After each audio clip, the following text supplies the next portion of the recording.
Good morning everybody. Okay, so now what we are going to start is unit number 3, that is NMR spectroscopy. Okay, last આપણે જે complete કર્યું હતું that was unit number 4 mass spectroscopy, and now what we are going to start is unit number 3. Okay, so આવી રીતના તમારું last unit છે. આપણે આ last unit complete કરશું એટલે your course will be over. Okay, so NMR spectroscopy, that is 13C NMR spectroscopy. આગળ જે આપણે જોયું હતું 1H NMR spectroscopy somewhat એના જેવું જ છે, પણ આપણે આમાં શું થતું હશે, કાર્બન ડિટેક્ટ કરતા હશું. NMR spectroscopy is a very powerful tool in the structure assignment of organic compounds. આપણે કોઈ કમ્પાઉન્ડનું સ્ટ્રક્ચર જોતું હોય તો એના માટે આપણે શું કરશું, 13C પણ જોશે અને 1H NMR પણ જોશે આપણને. Nuclei with spin half can be nicely studied by NMR. Thus, 1H, 13C, 15N, 19F, 31P, etc. can be studied by the NMR. હવે NMR થી આપણે કેવું કે ન્યુક્લિયસ જેની સ્પિન I જેની હાફ હશે એવા ન્યુક્લિયસને આપણે ઇઝીલી સ્ટડી કરી શકતા હશું, જેમ કે 1H, 13C, 15N, 19F, 31P, etc. 1H and 13C are studied very widely and routinely. હવે રૂટીનમાં આપણે શું સ્ટડી કરતા હશું જનરલી, 1H અને 13C. The structure assignment of the unknown compound becomes easy and convenient if one has both 1H and 13C spectral information. એટલે કે આપણે કોઈ કમ્પાઉન્ડ અનનોન કમ્પાઉન્ડ છે એનું સ્ટ્રક્ચર ડિટરમાઇન કરતા હશું તો એના માટે જો આપણી પાસે 1H અને 13C ના ડેટા હશે તો સ્ટ્રક્ચરલ અસાઇનમેન્ટ કેવું થઈ જશે, ઇઝી થઈ જશે. Okay, so that is basic information about 13C NMR spectroscopy. Now, difficulties in production of 13C spectra. હવે 13C સ્પેક્ટ્રા જ્યારે આપણે લેતા હોય છે ત્યારે એમાં કઈ ડિફિકલ્ટીઝ આવે છે, that is given. This is important for 2 marks. 13C spectra has a very poor relative abundance, that is 1.1% to that of the 12C carbon. બરાબર છે, જેમ આપણે માસમાં મેં તમને કીધું હતું કે 12C નું પર્સન્ટેજ કેવું હોય, 99% હોય, while 13C નું પર્સન્ટેજ કેવું હોય, 1.1% હશે. તો એના લીધે 13C જે આપણા મોલિક્યુલ જે અનનોન કમ્પાઉન્ડ હશે એમાં 13C વાળો જે કાર્બન હશે એ બહુ ઓછો જોવા મળતો હશે. જનરલી બધા કાર્બન હશે કેવા હશે, 12C વાળા. બરાબર છે, દેટ ઇઝ રફલી 1 એટમ ઓફ 13C પર 100 એટમ્સ ઓફ 12C. એટલે કે એક એટમ જ્યારે 13C નો હોય ત્યારે પર 100 એટમ એટલે 99 એટમ્સ 12C ના હશે અને એક એટમ હશે એ 13C નો હશે. 13C nucleus has very poor sensitivity, 1.6% to that of 1H. હવે એની સેન્સિટિવિટી છે જે NMRમાં આપણે નાખશું ને જે ડિટેક્ટ થતું જ હોય એની જે સેન્સિટિવિટી છે એ પણ બહુ પુઅર છે. બરાબર છે, 1.6% જ છે. Thus, overall sensitivity of 13C compared to 1H is about 1/5700. એટલે કે ઓવરઓલ જે એની સેન્સિટિવિટી છે એ 1/5700 કમ્પેર્ડ ટુ 1H. આ 1Hની કમ્પેરિઝનમાં આટલી ઓછી છે. Due to this poor sensitivity 13C spectrum can not be recorded by single recording. એકવાર આપણે સ્પેક્ટ્રા લઈ લીધો અને આપણું જે રીડિંગ હશે એ નહીં આવે. કેમાં, 13Cમાં. શું કામ એવું થશે, બિકોઝ તમારી પાસે જે 13C વાળો કાર્બન છે એ પણ ઓછો છે પ્લસ એની સેન્સિટિવિટી પણ બહુ ઓછી છે. એટલે large number of scannings must be done and their combination can produce the spectrum. એટલે એકવારને આપણે જે સ્કેન કરશું એમાં આપણને એક સ્પેક્ટ્રા નહીં મળી જાય, એને લાર્જ ઘણી બધી વાર સ્કેન કરવો પડશે અને પછી એના સ્પેક્ટ્રા આપણને મળશે. The conventional continuous wave method for scanning NMR is a slow scan procedure and requires a large time and large quality of sample. The conventional એટલે કયું, જૂની. conventional એટલે જૂની. continuous wave method જે પહેલાં યુઝ થતી હતી એની વાત છે કે જે જૂની પહેલાં continuous wave method યુઝ થતી હતી સ્કેનિંગ ઓફ NMR માટે, એ બહુ સ્લો હતી અને એની પ્રોસિજર પણ બહુ લાંબી હતી અને બહુ ટાઈમ વધારે લેતી હતી અને આપણું જે લાર્જ ક્વોલિટીમાં જો સેમ્પલ હોય તો એમાં ઇઝીલી ડિટેક્ટ નહોતું થતું. Thus, by continuous wave method, it is impossible to record 13C spectra. That means કે આપણી પાસે જો કન્ટિન્યુઅસ વેવ મેથડ હોય તો એનાથી આપણને 13C સ્પેક્ટ્રા રેકોર્ડ કરવા ઇમ્પોસિબલ છે. સો ધીસ ઇઝ ધ ડિફિકલ્ટીઝ. પહેલાં તો એનું અબન્ડન્સ ઓછું છે, એની સેન્સિટિવિટી પણ એટલી ઓછી છે, બધું ઓછું છે, large number of scan required કરે છે. આ બધા ફેક્ટર્સના લીધે આપણને જે 13C સ્પેક્ટ્રા લે છે એમાં થોડી ડિફિકલ્ટીઝ આવે છે. નાઉ સોલ્યુશન ફોર ડિફિકલ્ટીઝ. હવે જો જે કંઈ પણ ડિફિકલ્ટી છે એનું સોલ્યુશન પણ હોતું જ હોય, તો આ છે એનું solution. Use of Fourier transform technique. જે કન્ટિન્યુઅસ વેવ મેથડ હતું એની જગ્યાએ આપણે શું કર્યું, ફુરિયર ટ્રાન્સફર ટેકનિક લીધી. ઇન્સ્ટ્રુમેન્ટેશન તમારા યુનિટમાં નથી, ફુરિયર ટ્રાન્સફર ટેકનિક પણ તમારા સિલેબસમાં નથી કે ઇન ડિટેલ ટેકનિક, બટ ખાલી તમને નામ આપ્યું છે કે કઈ ટેકનિક યુઝ થાય છે, Fourier transfer technique. In Fourier transfer procedure FID time domain spectrum is obtained and then it is converted into frequency domain spectrum. બરાબર છે. FID એટલે ફ્રી ઇન્ડક્શન ડીકે. બરાબર. તો જે ટાઈમ ડોમેન સ્પેક્ટ્રમ હોય એને આપણે શું કરવાનું, કન્વર્ટ ફ્રીક્વન્સીના ડોમેનમાં કન્વર્ટ કરવાનું. એટલે કે આપણો જે સ્પેક્ટ્રા બનતો હશે એ પહેલાં ટાઈમના ફોર્મમાં બનતો હશે, એને આપણે ફુરિયર ટ્રાન્સફોર્મ FT ટેકનિકથી પાસ કરશું એટલે આપણને ફ્રીક્વન્સીના ડોમેનમાં આપણો સ્પેક્ટ્રમ મળી જતો હશે. Large number of such spectra are scan 100 or so and then by the help of computer their addition or sum is obtained and recorded. બરાબર છે. એટલે લાર્જ નંબર ઘણી બધી વાર આવા સ્પેક્ટ્રા રેકોર્ડ થાય પછી એને ફુરિયર ટ્રાન્સફર ટેકનિકમાંથી પાસ કરે એટલે આપણને ફ્રીક્વન્સી ડોમેનમાં કન્વર્ટ કરીને મળી જાય. પછી એનું એડિશન કરે, સમ એટલે એડિશન, બધાનું એડિશન કરીને આપણને એક સ્પેક્ટ્રા મળે. Thus, within a short time and with a small quantity of sample, one can record 13C spectra. બરાબર છે. એટલે આપણે શોર્ટ ટાઈમમાં અને ઓછા, જો આપણે સેમ્પલની ક્વોલિટી ઓછી હોય તો પણ આપણને 13C સ્પેક્ટ્રા મળી શકે. ઓકે. સો તમારે આમાં શું યાદ રાખવાનું છે, ખાલી પ્રિન્સિપલ કોઈ દિવસ પૂછાતો નથી કે પ્રિન્સિપલ ઓફ ફુરિયર ટ્રાન્સફોર્મ શું છે. Fourier, a French mathematician gave equation to solve the combined waves. બરાબર છે. 2 કમ્બાઇન્ડ વેવ્સ તો 4 આન્સર હશે, 2 ફ્રીક્વન્સી અને 2 amplitude. 5 combined waves 10 answer, 5 frequencies અને 10 એમ્પ્લિટ્યૂડ્સ. આ તમારે ડિટેલમાં જરાય જવાની જરૂર નથી. This is not asked. FID means free induction decay. Time domain spectrum હોય, આપણે FID હોય ફ્રી ઇન્ડક્શન ડીકે, એને ફુરિયર ટ્રાન્સફોર્મ કરે એટલે ટાઈમ ડોમેનમાંથી ફ્રીક્વન્સી ડોમેનમાં કન્વર્ટ થઈ જશે. Okay. So that is only asked. Now next is recording of 13C spectra. A solution of sample is deuterated solvent is made. પહેલાં તો શું કરે છે, સેમ્પલનું સોલ્યુશન બનાવશું આપણે અને એમાં H લેશું, એ ડ્યુટેરિયમ Hને Dથી રિપ્લેસ કરશું. શું કામ? બિકોઝ Hનું H રાખશું તો જે આપણને સ્પેક્ટ્રા મળતું હશે એમાં હાઇડ્રોજન પણ ડિટેક્ટ થશે. એટલે હાઇડ્રોજન ડિટેક્શન આપણે ન કરવું હોય તો એના માટે આપણે એને ડ્યુટેરિયમથી ડ્યુટેરેટ કરશું. The sample is then put in the magnetic field.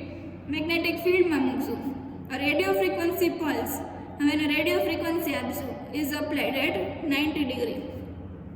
Acquisition time is given, એટલે એને સ્પેક્ટ્રાને રન કરાવે. એક્વિઝિશન ટાઈમ એટલે સ્પેક્ટ્રાને રન કરાવવાનો time. FID that is free induction decay, time domain spectra આપણને મળશે. ધીસ ઇઝ 1 સ્કેન, એક સ્કેનનું હશે. Thus repeated scannings are done. આ ઘણા બધા સ્કેન કરશે. A combined FID is obtained. combined જે ટાઈમ ડોમેન સ્પેક્ટ્રા હશે એ મળશે. પછી FT converts it into Fourier transfer converts it into frequency domain spectrum. જે FID મળતી હશે એને આપણે Fourier transfer આપશું, Fourier transformation, એટલે આપણને ફ્રીક્વન્સી ડોમેન સ્પેક્ટ્રમ મળશે. Okay.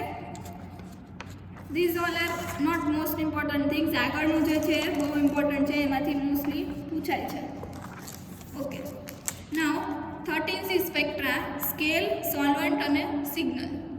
Okay, can you see it properly? Okay, 13C spectra has the normal scale range of about 0 to 200 delta. બરાબર છે, જેમ NMR માં 0 to 10 હતું, એમાં 0 to 200 delta ppm સુધીમાં વેલ્યુઝ આવતી હશે. For 2.3 Tesla field, 1H NMR requires or needs 100 megahertz frequency. બરાબર છે, 2.3 ટેસ્લાની આપણે મેગ્નેટિક ફિલ્ડ આપીએ તો 100 megahertz જેટલી ફ્રીક્વન્સી આપવી પડતી હતી. But for 13C, as carbon has gamma that is gyromagnetic ratio 6728, that is 1/4 of 1H. 1H no gyromagnetic ratio કેટલો હતો? 2673. એનો 4th portion, ચોથો ભાગ છે, that is 6728, એટલો ઓછો છે. એટલે જે મેગ્નેટિક ફિલ્ડ આપણે દેવી પડશે કે જે આપણી ફ્રીક્વન્સી દેવી પડશે એ પણ ઓછી હશે. કેટલી છે? It needs 25.2 megahertz frequency for resonance. બરાબર છે. 1H NMR માં 100 હતી અને આ છે ગાયરોમેગ્નેટિક રેશિયો 4th પાર્ટનો છે, એટલે 4 કરશો એટલે તમને મળશે 25.2 megahertz frequency for resonance. Normally, deuterated solvents like acetone D6, chloroform D, DMSO D6, benzene D6, acetonitrile D3 are used. બરાબર છે, આ બધા સોલ્વન્ટ્સ યુઝ થાય છે. હવે આ જે પાર્ટ છે એટલો, this is a most important part. આમાંથી MCQ પણ આવે છે અને 2 માર્ક્સની થિયરી પણ આવે છે.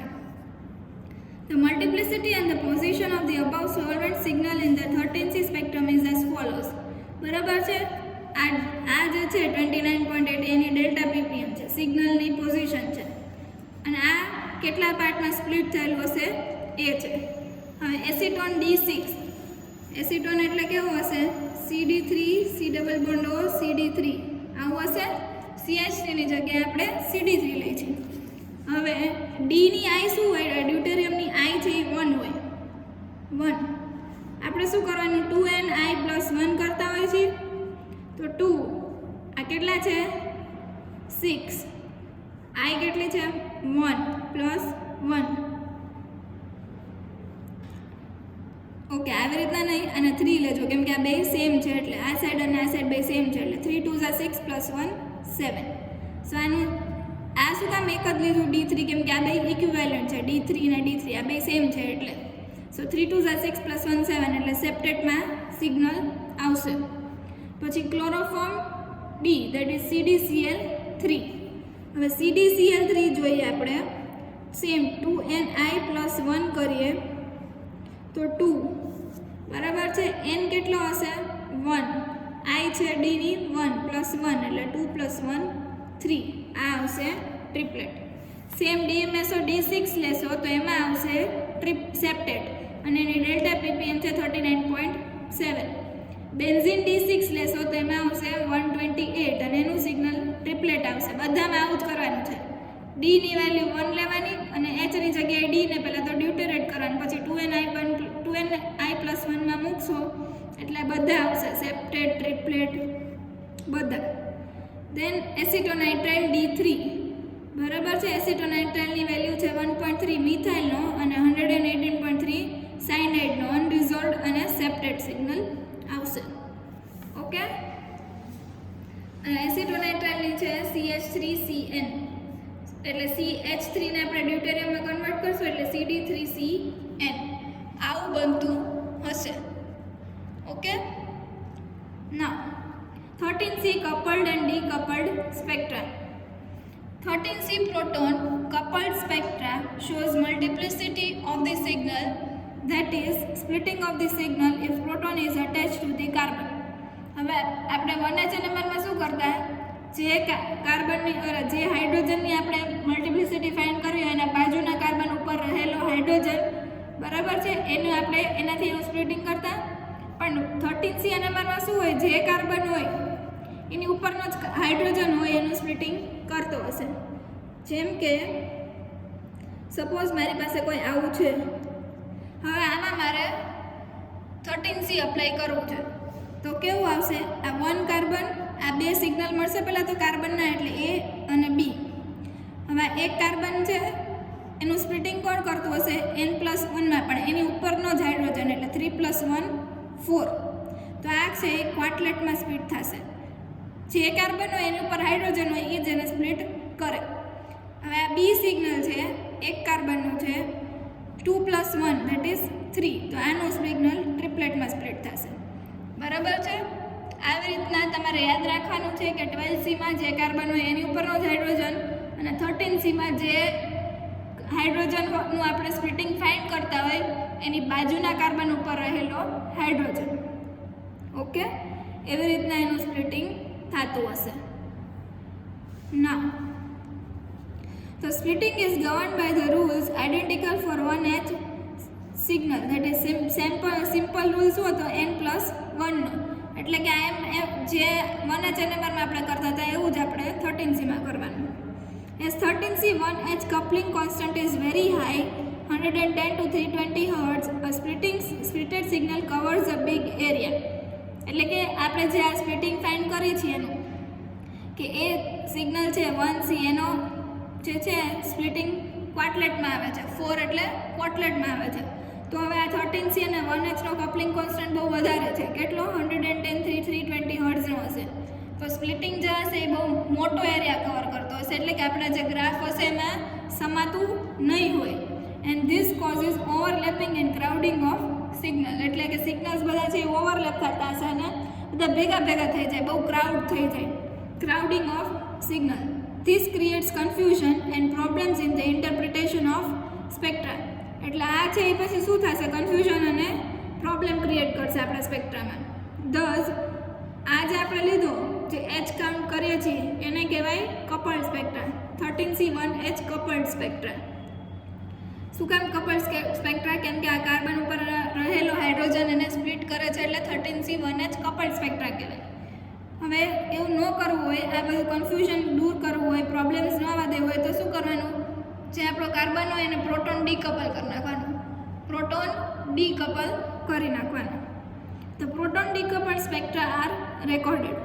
A broadband decoupled spectra are recorded. બરાબર છે? Proton decoupled spectra shows only one single line for 13C signal. એટલે કે એમાં જે સ્પ્લિટિંગ હતું, ટ્રિપલેટ હોય તો 1:2:1 ની ઇન્ટેન્સિટીમાં જે સ્પ્લિટ થતું હોય સ્પ્લિટિંગ નીકળી જશે અને ખાલી શું થશે? સિંગલ લાઇનનો સ્પેક્ટ્રા મળશે આપણને.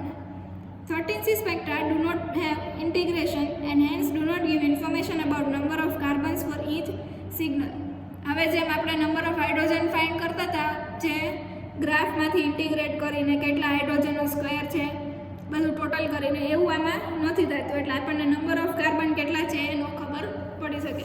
જ્યારે કે આપણે 1H અને મારમાં કેટલા હાઇડ્રોજન છે એ ખબર પડી શકતી હતી. બરાબર છે? એવું આમાં નહીં થાય. Now this is very important. આ પૂછાય છે. બરાબર છે? આ તમારો કોઈ સેમ્પલ છે, ડાઇઇથાઇલ થેલેટ. બરાબર છે? ડાઇઇથાઇલ થેલેટ. હવે ડાઇઇથાઇલ થેલેટ છે એનું તમને સ્પેશિયલી પૂછે છે કે આનું સ્પ્લિટિંગ કેવી રીતના થશે. આ બધાનું કેવા આવશે? એક સિગ્નલ આવશે. પછી આ કાર્બન છે એનું આવશે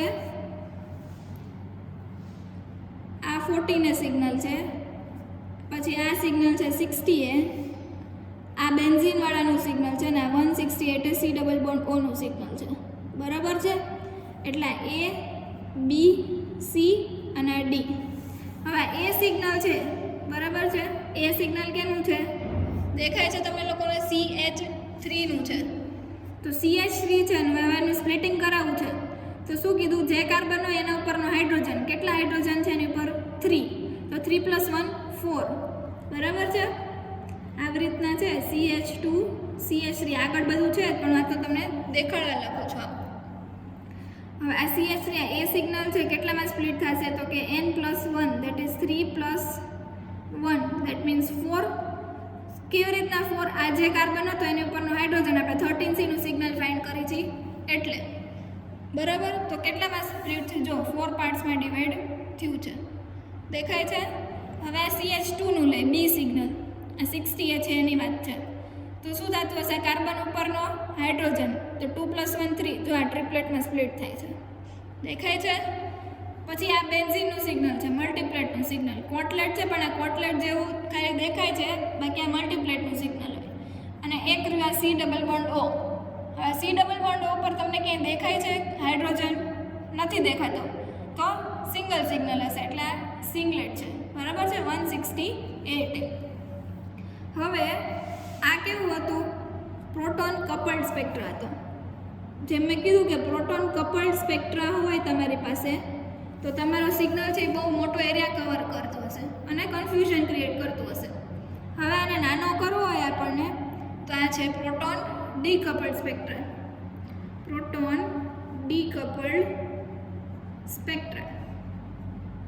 હવે પ્રોટોન ડીકપલ્ડ સ્પેક્ટ્રામાં શું કીધું? આ જે 13C1H નું કપલિંગ હોય એ રિમૂવ થઈ જાય. પ્રોટોનને 1H NMRનું જે હતું કપલિંગ એ રિમૂવ થઈ ગયું, તો હવે તમને આ કપલિંગ આવશે જ નહીં, કપલ ન થાય તો સ્પ્લિટ કરે જ નહીં. એટલે આ સિંગલ, જો એક જ લાઈન છે બધાની, અને અહીંયા એટલે આ A સિગ્નલ છે, આ B સિગ્નલ છે, આ C સિગ્નલ છે, આ D સિગ્નલ છે, સોરી આ D છે અને આ C છે. જેમ મેં આપેલા છે, આનું D આપેલું છે, આનું C, B અને A, તો A, B, D ને C. આ છે C ડબલ બોન્ડ O વાળું સિગ્નલ, આ જ આ બેન્ઝીનનું સિગ્નલ, આ CH2નું સિગ્નલ છે અને આ CH3નું સિગ્નલ છે, બરાબર છે. એટલે કે ડીકપલ કરી નાખો તમે તો સ્પ્લિટિંગ ન થાય. આ કેના છે? 13C ના ડેટા છે, ઉપર એ 13C ના જ ડેટા હતા. હાઇડ્રોજનને ભૂલી જવાનું, અને જેનેમાં નથી, આ 13C આપણે સ્ટાર્ટ કરી દીધું છે. Okay, so this is all about the coupling and decoupling. હવે પછી શું કર્યું છે? થોડાક ટાઈમ પછી જો અહીંયા દેખાય છે, the 13C NMR spectrum of diethyl phthalate with the protons completely decoupled and 10 seconds delay between the pulses. હવે આપણે જેની ફ્રીક્વન્સી આપતા હોય એમાં 10 સેકન્ડનો ડિલે કરી અને પછી એનો ગ્રાફ લીધો છે, દેખાય છે. તો શું હતું? આજે સિગ્નલ આપણને નાના નાના દેખાતા હતા, અહીંયા બહુ નાનું દેખાતું હતું. જો આ સિગ્નલ, તો આ સિગ્નલ છે એ મોટું થઈ ગયું. દેટ મીન્સ આપણને સિગ્નલ, જો આપણે પલ્સનો ડિલે કરી તો સિગ્નલ પ્રોપરલી દેખાશે. ઓકે, અને આ એના પછી ડિલે કરેલો છે, પણ આ કરવાની તમારે જરૂર નથી. તમને આ પ્રોટોન કપલ્ડ અને ડીકપલ્ડ સ્પેક્ટ્રા પૂછાય છે કે draw the coupled spectra of this કાં તો draw the coupled spectra of this. હવે કમ્પાઉન્ડ તમને ગમે એ આપી શકે. તમારે શું કરવાનું? ખાલી કેટલા કાર્બન બધા જોવાના. આ બધા કાર્બનનું આપણે સિગ્નલ ગણીએ છીએ, એટલે કાર્બન જોવાનું હોય. જેટલા કાર્બન હોય એટલા સિગ્નલ આવે અને એની ઉપરના હાઇડ્રોજન એનું સ્પ્લિટિંગ કરે. બસ એટલું જ યાદ રાખવાનું છે. ઓકે, નાઉ આગળ આપણે કેમિકલ શિફ્ટ ઇક્વિવેલન્સ કેલ્ક્યુલેટ કરવાનું છે, એટલે કે ડેલ્ટા વેલ્યુ કેલ્ક્યુલેટ કરવાની છે કે આપણા મોલિક્યુલની. જનરલ ઇન્ફોર્મેશન દઈ દઉં છું, બાકી પછી આગળ સમ્સ કેલ્ક્યુલેટ કરવાના છે. That will be seeing in the next lecture. Chemical shift equivalence and chemical shift. The rules for the chemical shift equivalence for 13C are same as that of 1H. 1H and 13C ના rule કેવા હોય? Same જ હોય. The equivalent carbons give only one signal. Example benzene. All carbons are equivalent and have one signal. હવે જે equivalent carbons હોય એનો એક જ સિગ્નલ મળતો હોય. એક્ઝામ્પલ છે benzene. Chemical shift on 13C are somewhat parallel to those of 1H. હવે જેવી કેમિકલ શિફ્ટ 13C 1H ની હતી એવી જ આપણી કેમિકલ શિફ્ટ હશે 13C ની, બરાબર છે. જેમ કે મિથાઇલનું 0.9 હતું તો આમાં પણ એવી કંઈક ડેલ્ટા ppm હશે. The concept of additivity of substituent effects is useful for 13C spectral chemical shifts. હવે તમે આગળ જો સમ્સ કરાવશો ત્યારે યુ વિલ સી દેટ આપણે એડિશન કરતા હશું બધા જે આપણે ગ્રુપ્સ હશે એનું, અને એના ઉપરથી આપણને કેમિકલ શિફ્ટ ફાઇન્ડ કરતા હશું. 13C chemical shifts are mainly related to hybridization and substituent electronegativity. હવે આ કોની ઉપર છે રિલેટેડ છે? હાઇબ્રિડાઇઝેશન અને એની સબસ્ટિટ્યુઅન્ટ ઇલેક્ટ્રોનેગેટિવિટી. હવે આ તમે જ્યારે સમ્સ કરશો ત્યારે તમને ઇઝીલી ખબર પડશે કે સબસ્ટિટ્યુઅન્ટ કેવું છે, કયા સબસ્ટિટ્યુઅન્ટની વાત કરે છે, કઈ ઇલેક્ટ્રોનેગેટિવિટીની વાત કરે છે, એના ઉપરથી આપણે સમ કેલ્ક્યુલેશન કરવાનું રહેશે. અને પછી સમ કેલ્ક્યુલેશન થઈ જાય then we'll be switching over to next part, that is 2D NMR spectroscopy. Okay, so that is all for today. Tomorrow we'll be studying the sums. બરાબર છે, કેમિકલ શિફ્ટ કેલ્ક્યુલેશન કેવી રીતના કરવાની છે, આ બધા સમ્સ છે. સમ્સ એક્સ્ટ્રીમલી ઇમ્પોર્ટન્ટ છે because they are always asked in your examination. આમાંથી જો પૂછાતું હોય તો આ સમ્સ છે અને 2D NMR સ્પેક્ટ્રોસ્કોપી છે. So that you have to do, otherwise આમાં બીજું કંઈ છે નહીં. 13C માં તમારે એટલું જ સ્ટડી કરવાનું રહેશે. Okay, so that's all four today. Thank you and have a nice day.